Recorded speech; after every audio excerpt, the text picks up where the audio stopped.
You are now listening to Vigilantes Radio, presented by the Only One Media Group. This is the people's choice for quality interviews, celebrities and special guests.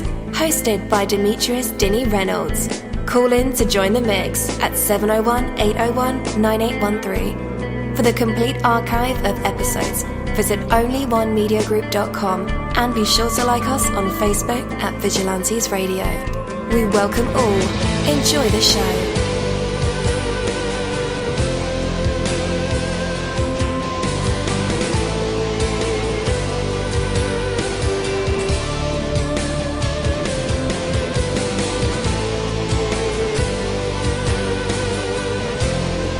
Ladies and gentlemen, please welcome your host, Demetrius Houdini Black Reynolds.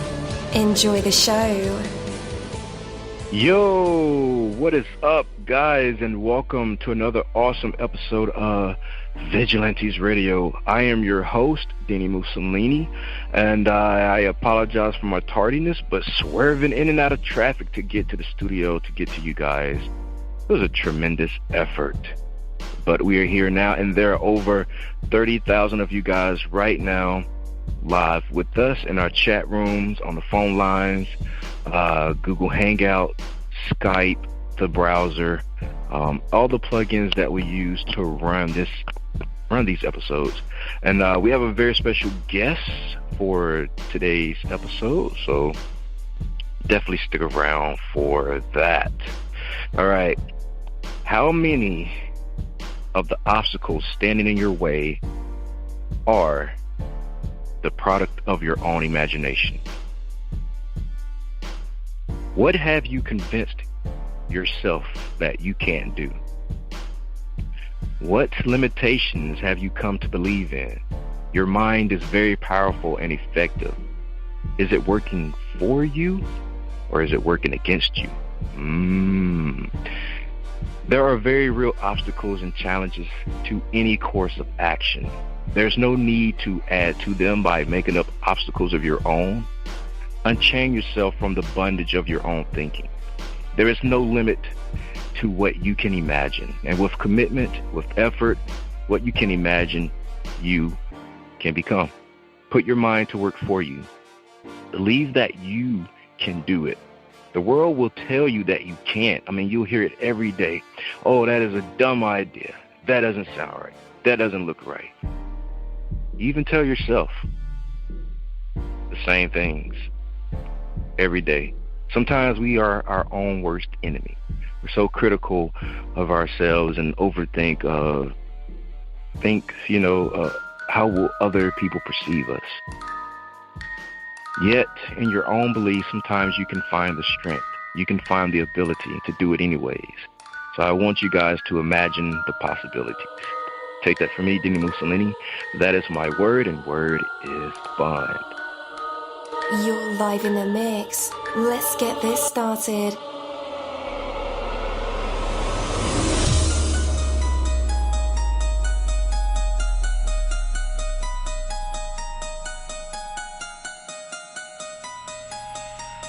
Yo, hello, and welcome to another awesome episode of Inside the Music, or the book, or film, or even the business, where we dive into the minds of the people who create these marvelous things. It feels so good to be back with you guys once again.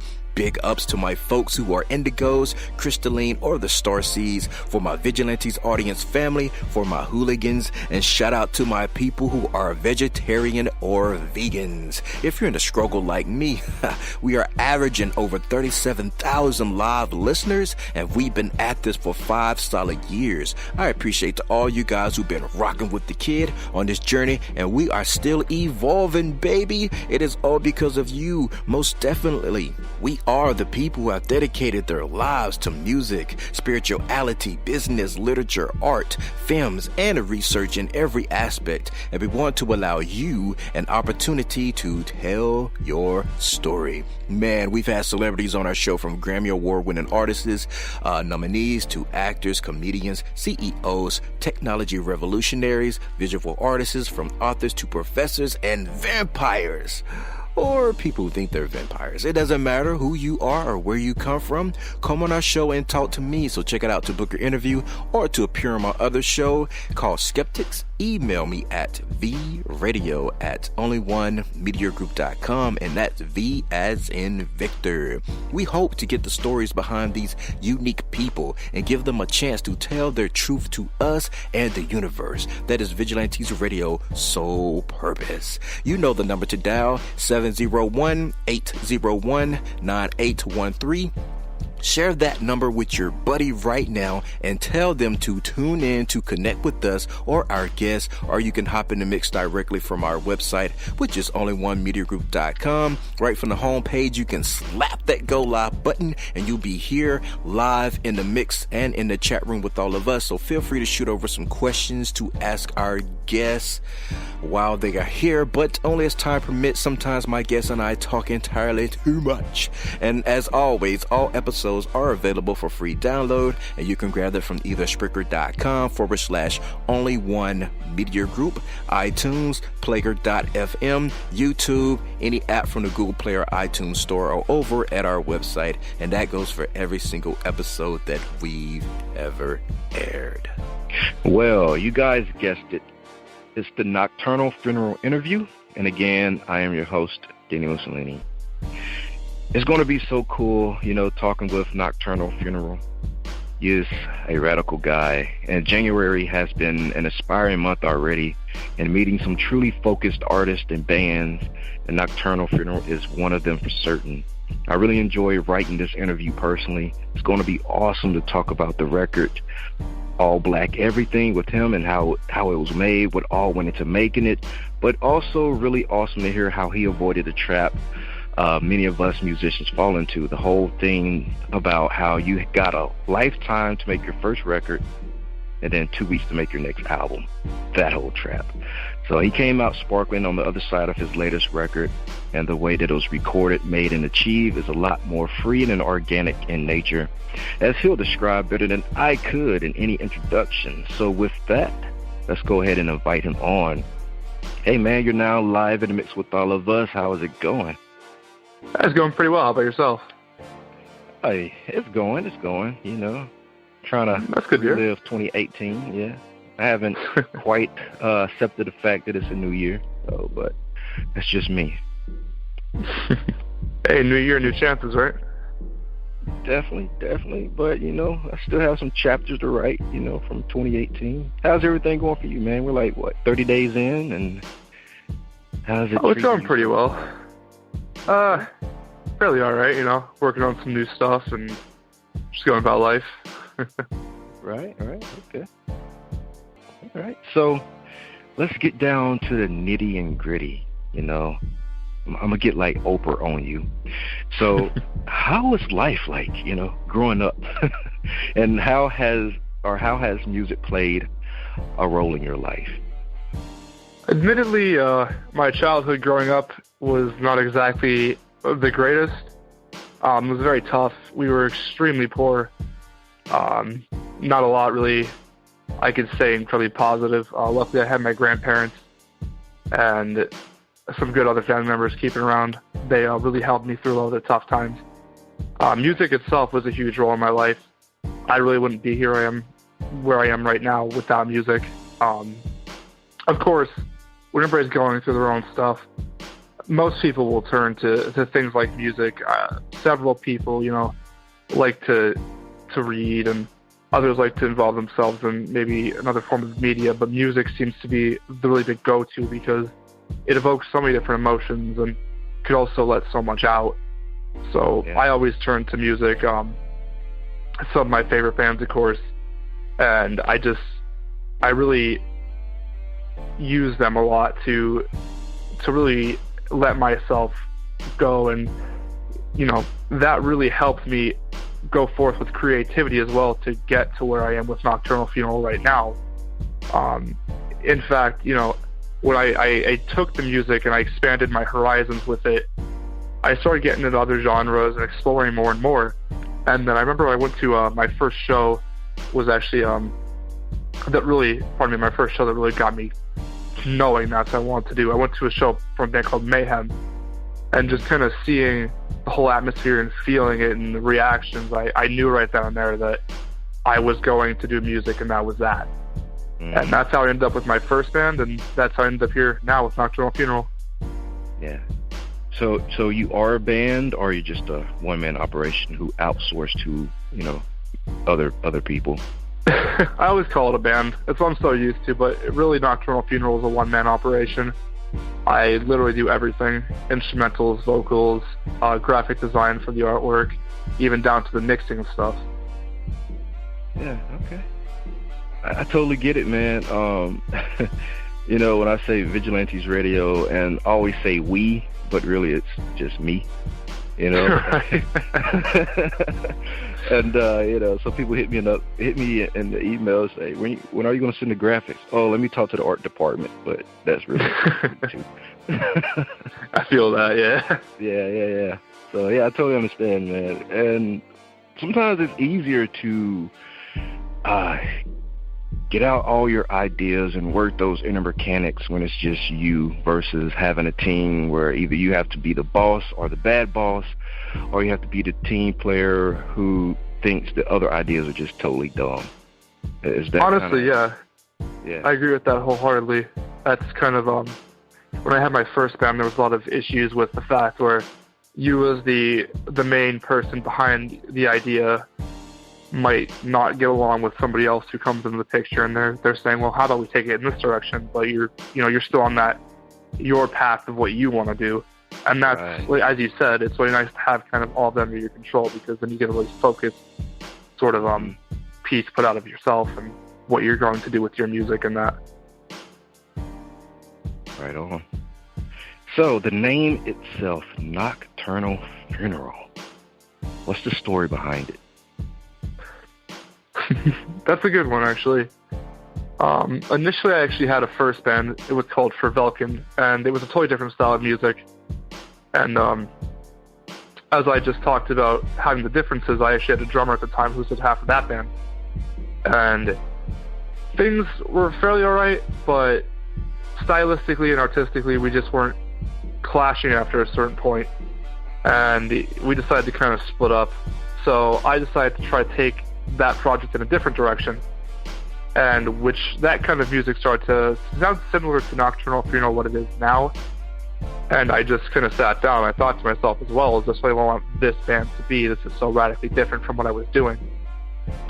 So I was like, all right, I'm trying to make a new album here, but I don't want to put it under this particular band. What do I do? So of course I decided to come up with Nocturnal Funeral. And when I was thinking about the title of this project, or whatever you want to call it, I was like, all right, what do I call it? I can't call it like super scary haha music or something that's ridiculous. So I was like, all right, take some inspiration. What is the music going to be about thematically? What's the feeling I want to put out? I was like, all right, well, it is going to be dark and spooky, I guess you could say. And it's actually simple as something. It was nighttime, so it kind of struck me. I'm like, nocturnal, that's pretty cool. And I actually took the funeral part from a song I had originally written. It was called Funeral March. And I put the two together, and it kept playing over my head. I'm like, Nocturnal Funeral. And it just clicked. It just sounded right compared to some of the other stuff I was coming up with. It didn't sound stand out, unique. It kind of sounded like something that you might push under the rug and just kind of sounds like every other thing. But Nocturnal Funeral really stuck out to me. Yeah, man. It had all my whiskers, man, standing on its end. Not only am I a night owl, but when I seen some artwork of yours, like, okay, so do you like? I think it's maybe the 60s or 70s, like horror movies and shows. Oh yeah, definitely. I take a lot of influence from stuff like that. I love that kind of like campy feel you get with it. It really adds something, I think, especially to the visuals add tremendously to the music. If you can look at something and listen to it at the same time, it kind of gets you into the mindset where you need to be at, I think, sometimes, or even just takes your mind off and let it wander to where it wants to go. Okay. Cool, man. I can dig it. So you have an EP and an album. What are the names of those? The last album I put out was actually called Creatures of the Night, and the latest EP is called Lie X Love Cuts, or Lie End Love Cuts, however you want to interpret the title. Okay. So, in the process of making, these projects, and when it comes time to making cuts and leaving tracks behind or adding tracks, what is the criteria you're using for really knowing the material is meant to be on a certain project? It really, the way I write my music is I'll come up with kind of like almost like a very generic outline of what I'm envisioning that particular thing to be. So I don't want to say I kind of choke myself into a space I need to be in, but it's more of like a generalized thing. That way, there's not, I don't know, some extreme song, and then next thing you know, there's this happy-go-lucky song. It kind of throws off the whole feeling of things. So I'll take a look at that, and I'll take a look at what instrumentals will come with the lyrics. And I might have a set of lyrics that kind of seem somewhat coherent in the overall thought and scheme of things, but then one of them just might not fit. Like, it's not fitting the tone of the album. It doesn't really fit very well with the rest of the tracks, and that one's usually the one that doesn't get picked. Because honestly, a track that doesn't fit even just an album, one track out of 12 might actually throw off the flow of things tremendously. Yeah. And I really try to avoid that as best as I can. Yeah. Okay. And this is just not instrumental music. There are vocals. Indeed, yes. Yeah. Okay.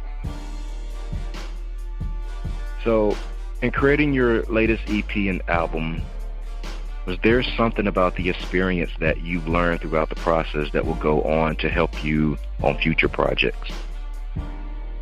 Honestly, the biggest thing that I learned is that I feel like a lot of people who are really first starting to get into music have this issue, especially from those I've talked to, where they're so worried that they're not putting things out fast enough, that they're losing the hype for whatever they're doing. And honestly, that's very counterproductive, I think. And that's from what I've learned, is that when you rush things, things either come out sounding too similar because you're still on that one-track mindset, your mind's still going in the same direction, you're not giving yourself time to think, or you're just not producing the best work you can. And I've learned that you really do need to sit down and take your time. Creatures of the Night, for example, that was, I believe, created over 3 or 4 months. And that might not seem like a long time for most traditional bands to go into the studio for like a year, sometimes even 2. If we're looking at bands like Tool, like 12. But, you want to take your time and really think about what you're doing and make sure that you're happy with it instead of rushing something out just to kind of keep putting things out for the sake of doing it. As I said, that's really counterproductive, and it might not give you the best results, especially if you happen to maybe rush something too fast and you put something subpar out. Oh no, I totally agree with that. But for some reason, that's just the way that the industry is working now. It's like the momentum is super fast, and if you don't keep up, you'll get swept under the rug or looked over, or there's some new act out who's doing something similar to what you're doing, or that type of thing. So I still believe in the take your time method, because like you said, man, it's quantity over quality. No, it's quality over quantity. No. Right. Quality over quantity. Yeah. That one. Yeah. So, so I totally agree with that, man, that, you should really take your time, soul search, let the music speak to you, and then you put it out into the universe as it's meant to be. Tweak it, of course, over and over, but I don't know. I guess some bands and artists just really focused on, I gotta do the next hot thing, Right. It really doesn't come out sounding hot. I mean, yeah, and you lose yourself too in that process doing that, because as you said, you're like trying to search for your soul when you're putting out music over time. When you're just putting out so fast, is that really what you want to do, or are you just doing it for the sake of being that next big thing or getting the money from it, you know? Right. And me being in media, you know, I'm supposed to keep up with all that stuff, but they're putting out too many records too fast. And, you know, hey, did you listen? Nope. I haven't listened to the last 3 albums you just put out 3 months ago, you know? Let me catch up. Right. Give me some time. Yeah. But here's a random thought. If you could lay down top 5 songs that are out there right now, no matter what period of time, what period of history, musical timeline, that needs to be heard in the same playlist with your song, All Black Everything, what would you come up with? Oh man, that is a tough one. Ooh, yeah. With All Black Everything. Yeah. Let's see. Of course, All we Black have Everything being number 6, but right. Yeah. So I'd definitely say probably the original Nightmare Before Christmas song that everybody knows. This Is Halloween, because it just kind of fits that same kind of vibe, in my opinion, with All Black Everything. If I was going to go for something that sounds like maybe like I'd probably say maybe there's a band locally called Motionless in White. They're actually huge now, but they have a song called Wasp, and that's also a big inspiration to kind of my music. Just one song, which is a surprise, but just the whole feeling and flow of that, I'd probably put that on there. This is really a tough one. The other 3, what would go with All Black Everything? Here's a really random one that I personally like a lot, and it also does have some influence on my music as well. Is that you know the Resident Evil movies? Mm-hmm. For the first one, there was a theme song for that. It was composed by Marilyn Manson, all people. It's totally electronic, but that would probably go really well with that. It's a really good song. Probably the Halloween theme song by John Carpenter as well. That's always a classic. That's a great one. Yeah. And the last one, that's a toughie. I don't know, I'd probably put something by 9 Inch Nails, maybe something off of Ghosts 1 to 4, even Came Back Haunted from Hesitation Marks. That'd probably be the 5 I'd pick. Man, I love Trent Reznor. 9 Inch Nails is big influence. Love Trent Reznor as well. He really is a genius, in my opinion. Yeah. He's also a perfectionist. Oh yeah. My favorite is Jonathan Davis. Korn. Yeah. Like one of my favorite movies was Queen of the Damned, and he helped write that entire soundtrack, and you can hear like the Korn influence, and you know, and oh yeah. Ironically, I just watched that like last week. Really? Yeah. That is one of my all-time favorite movies, man. I could watch that over and over. Oh, but have you seen Interview with a Vampire? That's classic. That's under Lestat Tale. Really? Hold on, let me jot that down. Diary of a Vampire? Interview with a Vampire. Interview. Yep. Okay, thanks. Yeah, let me have to check that one out. I'm really big on vampires, man. That is vampire lore is just incredibly cool, and vampires themselves are, well, also incredibly cool. Yeah. So I just thought of this question. So, you know, your music kind of portrays a darkness feel, maybe gothic, electronic gothic, maybe. So how does this fit into your personality? Like, how are you as a person? If I was to meet you at a grocery store, would you have on face paint, you know, the dark look? I'd say yeah, but not the makeup part. That's I tried that once or twice, and it doesn't really go well with the fact that I have a beard. It actually looks a bit ridiculous, to be honest. But you know, I still wear the style and all that. And I do believe my personality does go into the music a lot, and that's what I think a lot of artists as well try to put into, is your music really becomes its own when you're in it, because if you're in it, you being a unique individual is in your music, it makes your music individual and unique. A lot of the songs are direct references to that subculture in a lot of ways, especially the song Creatures of the Night, which the album was called Creatures of the Night, is more like almost like a dedication to that. Most of the lyrics are very much influenced by that. Other ones aren't so much, but yeah, a lot of my personality goes in the music, and that's even, as I said, reflected in my own personal life. My home's decorated as such, I dress as such. Nice. Yeah. Yeah, man. I just love it when artists are their music. You know, they become their music. It's their image. It's their lifestyle. There's no gimmick or, funny thing like that. So I'm glad you said that, yeah.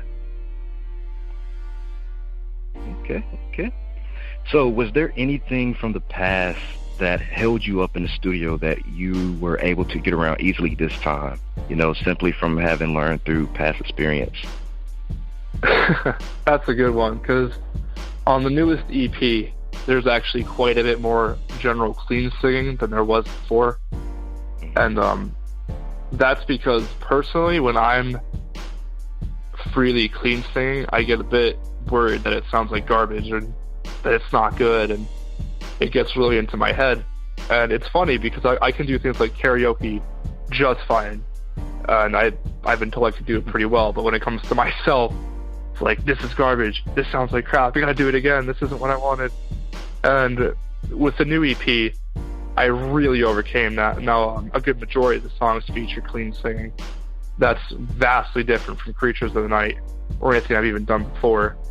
So I was so glad that I could actually cross that hurdle and that I could actually propel my music forward, because it really gives me a whole new dynamic being able to do the clean singing parts comfortably, to add more atmosphere, to really emphasize something that I wrote the way I would like it to sound, and not just using my other way of doing vocals to get it across.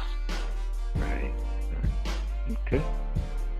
Now, just because I read ahead on the notes, I kind of know somewhat of the story, but, we have so many listeners on tonight who don't know the backstory. And I have a thing for titles. I don't know, man. I'm kind of analytical. I kind of like to analyze things from different sides, different perspectives, get, the artist's look into their life. So your title, your project title, or your single title, All Black Everything, can go in so many directions. And it seems like a pretty heavy statement if you, get beneath the surface of everything. So help me out, man. Let's tell everybody about the details of All Black Everything and what the title means to you. All Black Everything was actually the first song I even wrote for Nocturnal-Funeral. And you could take it as face value if you really want. All Black Everything being another one of those kind of like dedication songs where, if you're looking at the Gothic subculture, it literally is all black everything. No. But there's also a lot of double meanings to a lot of what I do. For, the best example of that would actually be Liax Love Cuts. But with All Black Everything, you could take that as, another double entendre for even being kind of a depression thing. All Black Everything, hate the sun. That could be, just everything is down, it sucks. And then you kind of hate that when everything seems bright. And that's what I kind of purposefully do that.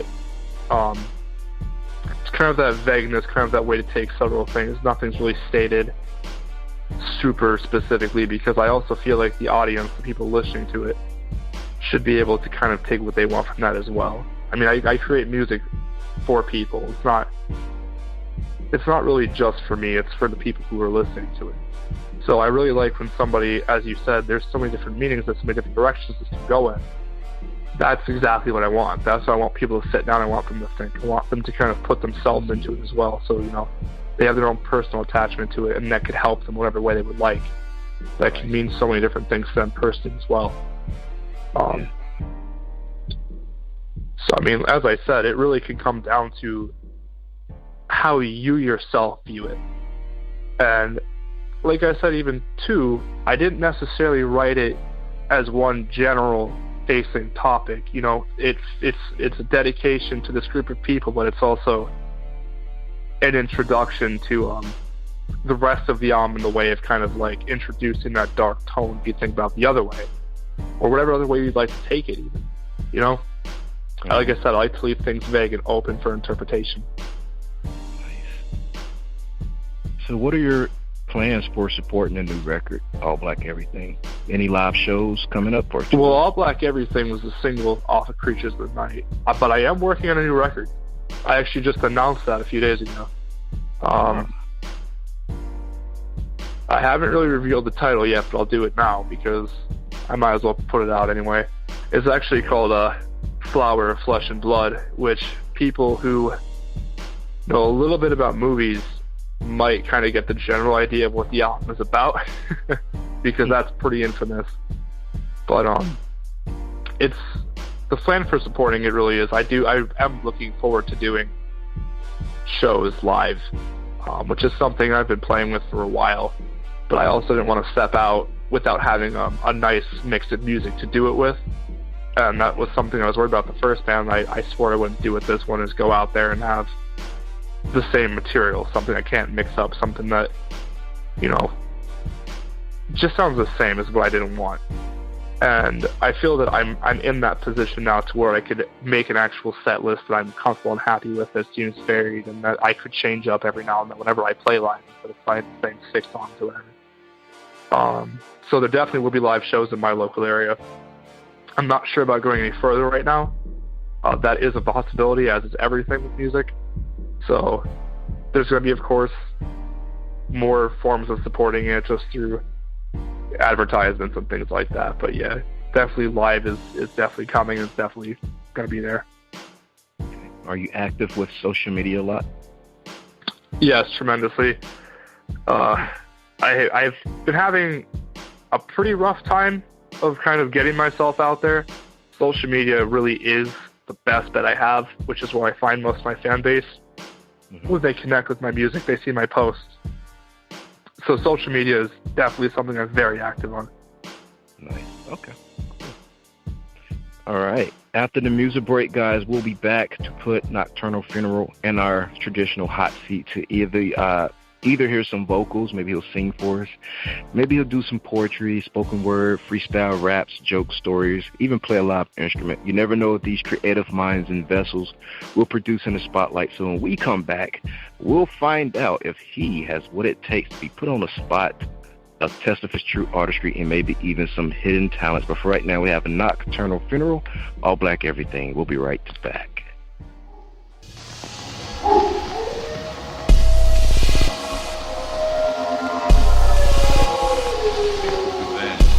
Listen to them. Children of the night. Children of the night. What music they. What music they make.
back.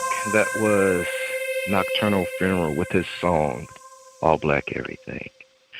All right, guys, no matter what your problems are, no matter how great your challenges are, they are minuscule when compared to the abundance that is already in your life. Because why? You are alive. You live in a beautiful world that is full of possibilities. You are capable of greatness. You can think and create. You can love and understand. In you is a purpose, a reason, a job to be done, a difference you can make. You have the power and the will to meet any challenge. Look at all you have going on for you. Look at how far you've come. Think of all the things you're capable of accomplishing. The setbacks at this moment are trivial when compared to the possibilities of your life. Work cheerfully through the challenges, learn and grow. Never forget that you are special and blessed with an abundance of being truly alive. Take that from me, dini-mussolini. That is my word, and word is bond. But for right now, let's bring back the man of the moment, Nocturnal Funeral. You're back live with us and in our hot seat.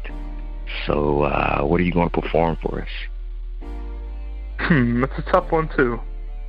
Now, what if stories dictate telling you a story of things that actually happened or making up a story on the spot? Either one is fine with me. I love stories, man. I have some popcorn here and a drink. So, it's on you. I could tell you the story behind my newest EP, which is pretty interesting. Yeah, let's hear it. Alright, so obviously my latest EP, as I said, is called YX Love Cuts, and it's based off of real events that happened in my life, which was fairly recently. I was actually engaged for quite a while, and that all fell apart in quite a bad way, and there was still kind of like for a while you always have these thoughts in your head, like, why are things like this happening, and all these questions that you really want to put into words but you can't. And for the longest time, they just kind of sit in your head, and you can't really say anything. You don't know what to say, you don't know how to feel, things like that. And I kind of sat down one day when I was thinking about the new thing to do with Nocturnal Funeral, and I was like, all right, so I think I want to make something that make something out of this. Kind of take my experience and kind of put it out there to give somebody else that same, that's things. People feel like this all the time. I mean, love, admittedly, is both a great and amazing thing, or it can be one of the most hurtful, devastating, destructive things, which is unfortunate, but that's just the way it works. And I thought, why don't I take this experience and maybe I could put it into music that somebody could sit down and honestly, when somebody else can say to you, I have been through what you've been through and I understand, it really is a tremendous kind of support knowing that you're not alone in that sort of thing. Mm-hmm. And I went to work writing on it, and pretty much the first track is kind of like a little bit of an autobiographical way of telling what happened, how things started and how they ended. A lot of the songs are specifically written about events or feelings that come with that as well, both the love and the hurt that come at the end.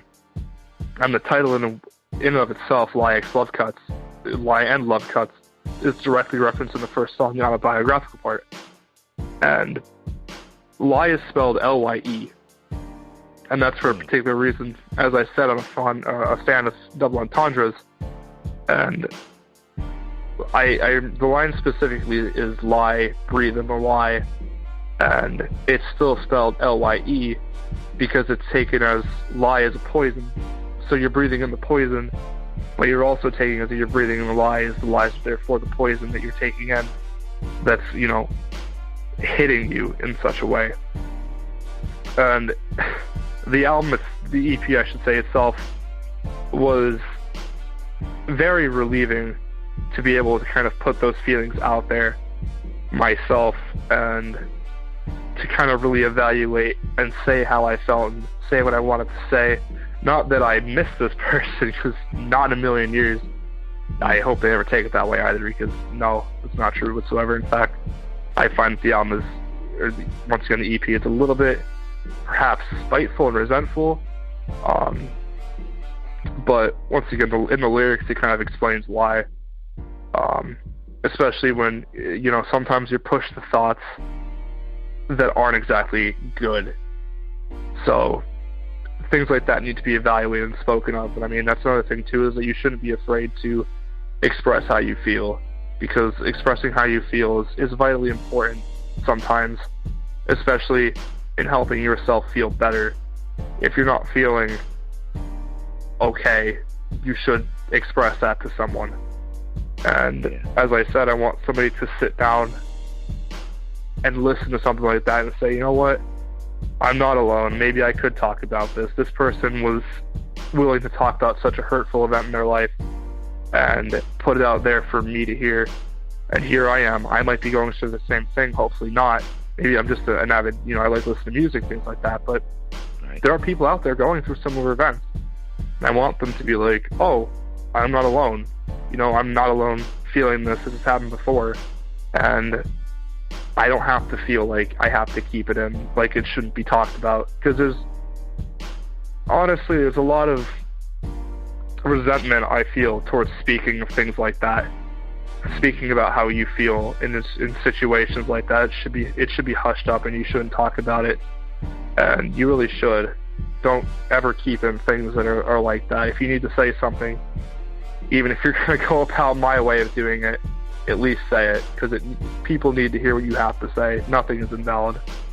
And that's what really bred LIX Love Cuts. And some of my favorite songs ever done off there. To be honest, the last track is my favorite. And that is kind of like this overall look at myself, and the way when I was going through the darkest part of that, how I thought, how I felt. And then it also really asks the question, so many questions, in fact, of, is it ever worth doing something bad like that? Which the answer is no, of course not. But that is the story of LIX Love Cuts. As I said, it's something very personal to me, and I do want to spread it with other people, though, as I said, so they know that you're never alone going through things like this. I feel like I've dealt with depression for quite a long time, actually. You're going to think that way. It's just because your brain makes you think that way. It wants you to think that you're alone. That's kind of how it helps push the depression. And having somebody tell you that you're not is such a good feeling. And if you can sit down and listen to an artist, perhaps you like the artist, and you could see that somebody you might respect tremendously, especially, that's a big part, has gone through something similar, and you could say, wow, this person, look at them, they've done it, and they got through it, so can I, Yep. Totally agree, man. Totally agree. Wow. Well, I'm glad you came through it and was able to express it with the new project. Always phenomenal. So, always channel. Yeah. So, are you a movie buff? Oh, definitely. Especially horror movies. I watch tons of horror movies. Yeah. So, are you more of a fan of cult classics or some just the mainstream stuff? I think it really depends. There are really awesome cult classics that they're cult classics for a reason. A lot of people either won't be able to get into them, or they're hard to find, but they just don't know about them. Yeah. And there are some really good mainstream movies. I'm personally a big fan of the Conjuring series. I know a lot of people don't like haunted house stories because they're overdone, but I really do feel like the Conjuring is done exceptionally well. All the scares are good, the stories are good. Yeah. But as I said with the cult classics, the new album is actually titled after one that's infamous. And as I said, astute listeners who are familiar with cult movies like that will know what that's a reference to. Good deal, man. let everyone know where to connect with you online. I pretty much am on every platform. Instagram, Facebook. You can find my music on iHeartRadio, Deezer, Spotify, YouTube. I have my own website. Pretty much anything you could think of. Even if you ever want to talk to me for whatever reason, that doesn't matter what it is, you can just email me at nokturnal-funeral@gmail.com. I have several different ways. Yeah. And guys, just in case you need to connect with him, we have those links in the show notes and in the description of this episode. So all you have to do, my fine friends, is click the hyperlink. Man, Nocturnal Funeral, I appreciate you and your time and your music for coming on the show. Much appreciation. Absolutely, I appreciate the opportunity. Yes, sir. Catch you next time. All right, catch you next time. Thank you, my Vigilantes family, as always, for checking out my podcast over here at Vigilantes Radio.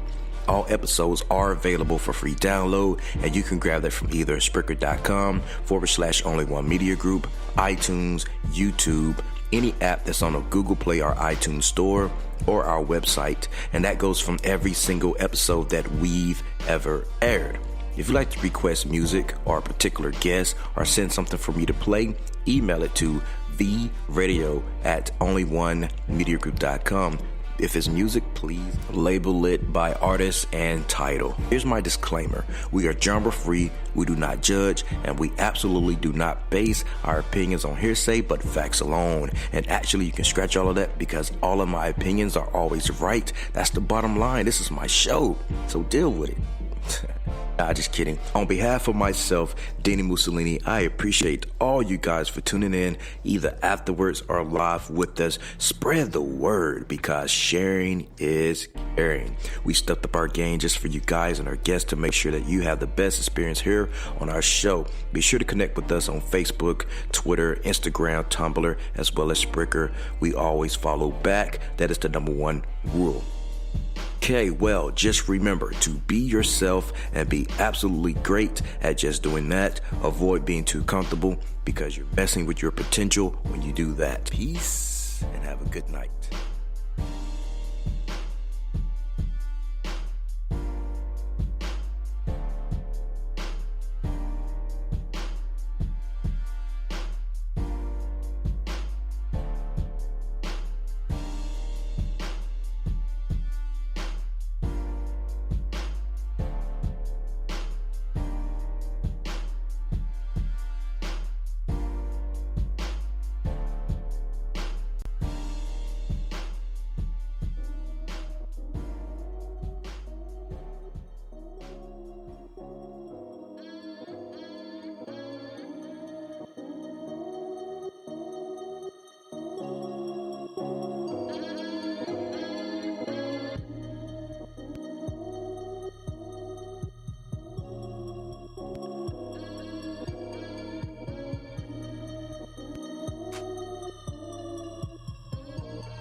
You are now listening to Vigilantes Radio, the people's choice for quality interviews, art, music, and hot topics. Hosted by Demetrius Houdini Black Reynolds of the duo No Longer the Hero. All episodes of this podcast are available for free download at www.only1mediagroup.com. This is a 7th Sign Regime Rebirth Worldwide Syndicate exclusive.